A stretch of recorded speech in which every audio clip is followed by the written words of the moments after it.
Day 31 of the federal government shutdown, and there's still no end in sight. Plus, a lot of more Americans are starting to feel the effects of this. Federal judges have ruled the Trump administration must use emergency funding to keep SNAP benefits alive. The food assistance program will run out of money tonight, affecting 42 million Americans, including 3.5 million Texans. But the Trump administration says only Congress can release those emergency funds. We have team coverage looking at the impact of the shutdown. KVUE's Jessica Cha is at the Austin airport, where the FAA issued another ground delay today due to staffing at the air traffic control tower. But we start with Brianna Perez, who's monitoring the impact of SNAP benefits going away for those Texans. Brianna.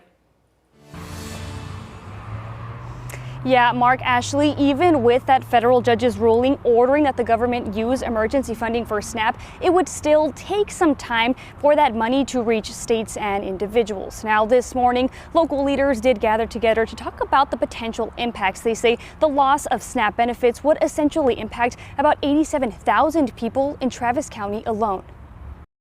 These losses hurt kids, families, and communities.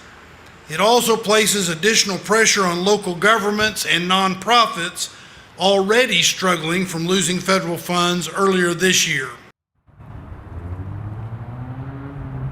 Now, the Central Texas Food Bank behind me is going to be starting, or they're planning rather, special distributions beginning tomorrow. But in the meantime, local businesses say that they are getting together to do what they can to get involved.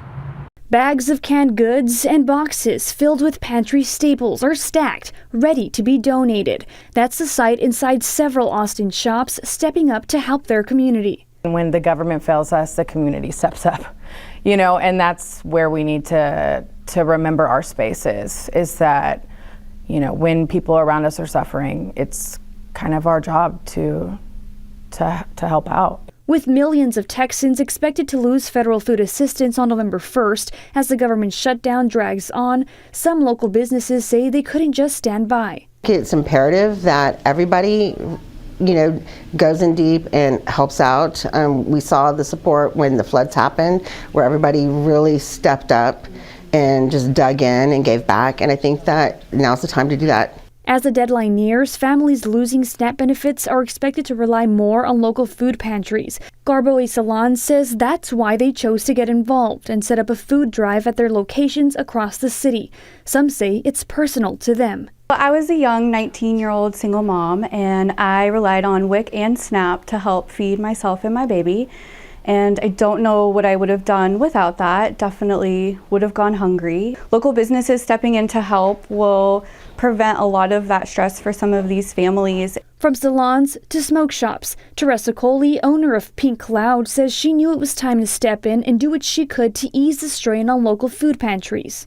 When you start to see all of the people and you watch these videos of how many people will be affected and how it's just cut off, especially by the holidays, you're just kind of reeling. She calls on other local businesses and city officials to get involved. It's a crisis. It's a shame. I encourage our local government to try to step in.